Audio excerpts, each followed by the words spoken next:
Hola, ¿qué tal? Buenas tardes. Soy el maestro Abraham Lara y el día de hoy vamos a hablar sobre la sociedad conyugal y la separación de bienes en el matrimonio.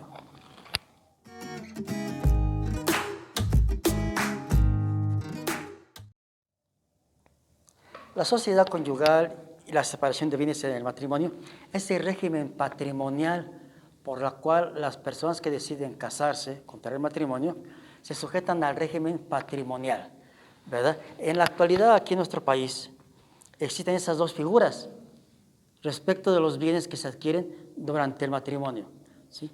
La sociedad conyugal y separación de bienes.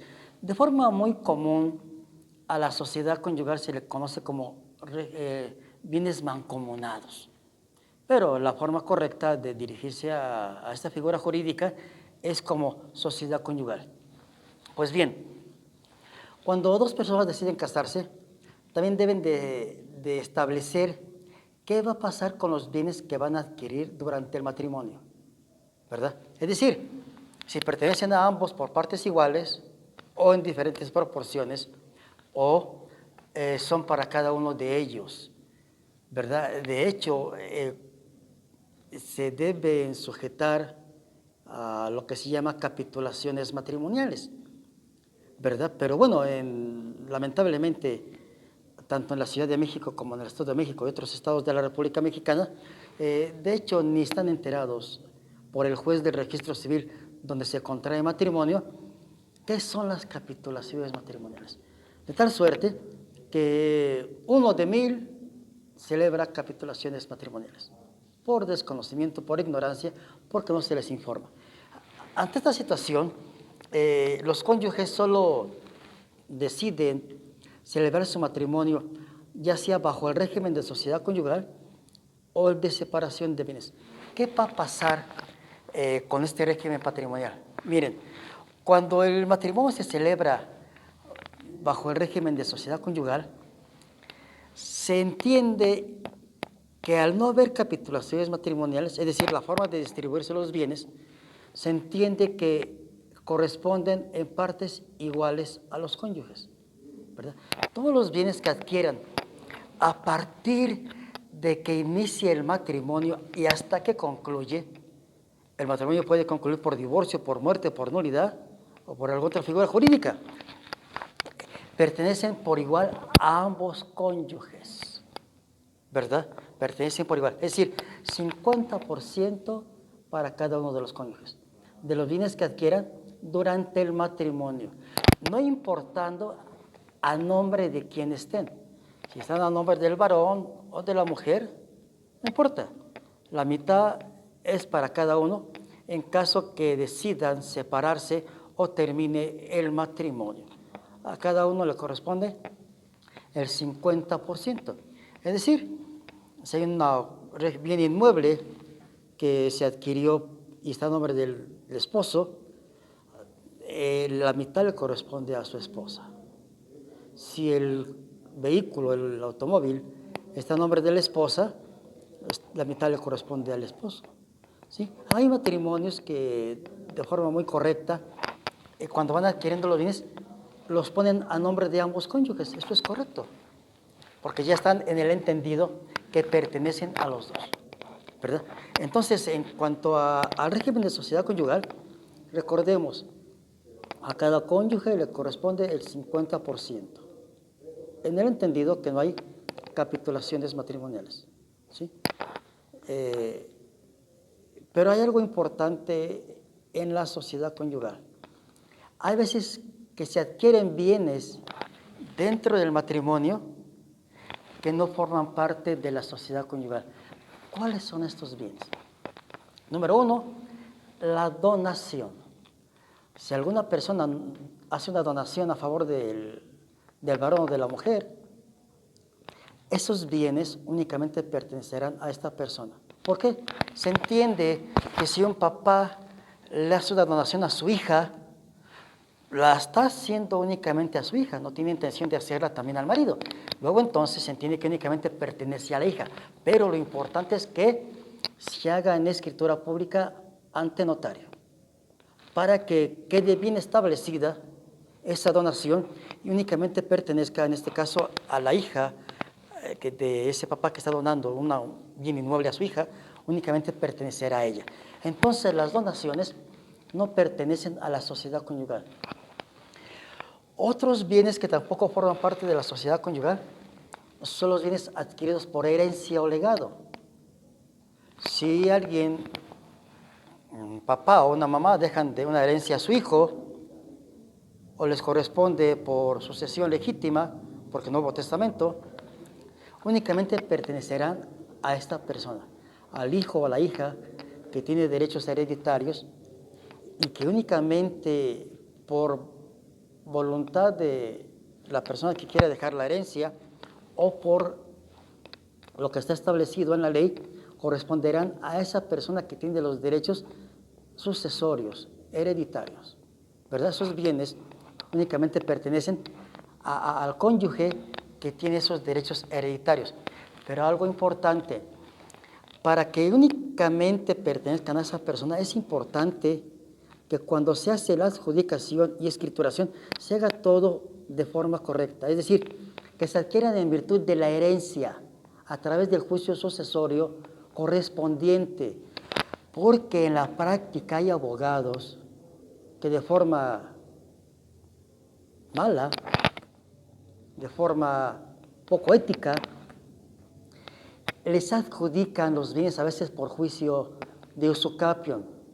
Déjenme decirles que cuando esos bienes de forma incorrecta lo hacen a través de un juicio de usucapión o de prescripción adquisitiva, que se le llama así en algunas otras entidades de la República, están metiendo ese bien que dejaron los papás o alguien, a una persona, lo están metiendo a la sociedad conyugal. Y entonces, por esa forma de escrituración, va a pertenecer a ambos cónyuges de forma incorrecta. Entonces, a esas personas que me están escuchando, que me están viendo, deben de saber que cuando les dejan una herencia o un legado, deben escriturar por el juicio sucesorio correspondiente ante notario público para que únicamente pertenezca a ustedes. Porque si no, va a pertenecer a ambos cónyuges, si lo hacen de forma incorrecta. Otro bienes que únicamente pertenecen a uno de los cónyuges cuando están casados, aunque estén bajo el régimen de sociedad conyugal, son los relativos a las rifas y sorteos, ¿verdad? Se entiende que si alguien se compró el boleto de la lotería y se sacó la rifa de algún bien, la suerte le favoreció y que únicamente pertenecen a esa persona que le favoreció la suerte. Pero también los bienes que adquieran, esos bienes debe establecerse que se adquirieron por don de la fortuna. Es decir, por sorteo, por rifa, por la lotería, por ese don de la fortuna, ese juego de azar, para que únicamente pertenezcan a uno de los cónyuges. Si lo hacen de otra forma, también los van a meter a la sociedad conyugal y pertenecerán a ambos. Y además algo importantísimo, los bienes que adquieran los cónyuges por el don de la fortuna, sorteo, rifas, loterías, por herencia, por testamento o legado, o sucesión legítima, o por donación, si los venden, los bienes que adquieran con ese producto, con ese dinero que les van a dar, también únicamente pertenecerán a uno solo de los cónyuges. Pero ojo, cuando vayan al notario tiene que establecerse que se están adquiriendo por la venta de un bien que únicamente pertenecía a uno de los cónyuges. De forma contraria, los pueden también meter a la sociedad conyugal de forma incorrecta. Entonces, abogados, personas que me escuchan, aguas con la forma de escriturar, porque pueden perder parte del patrimonio de forma incorrecta. También algunos bienes que no pertenecen a la sociedad conyugal son aquellos que ya son poseedores antes del matrimonio y después por prescripción los adquieren, pero tiene que establecerse también las fechas de adquisición de esos bienes para que puedan sustraerse al régimen de sociedad conyugal. Y por último, los bienes de uso personal únicamente también pertenecen a cada uno de los cónyuges.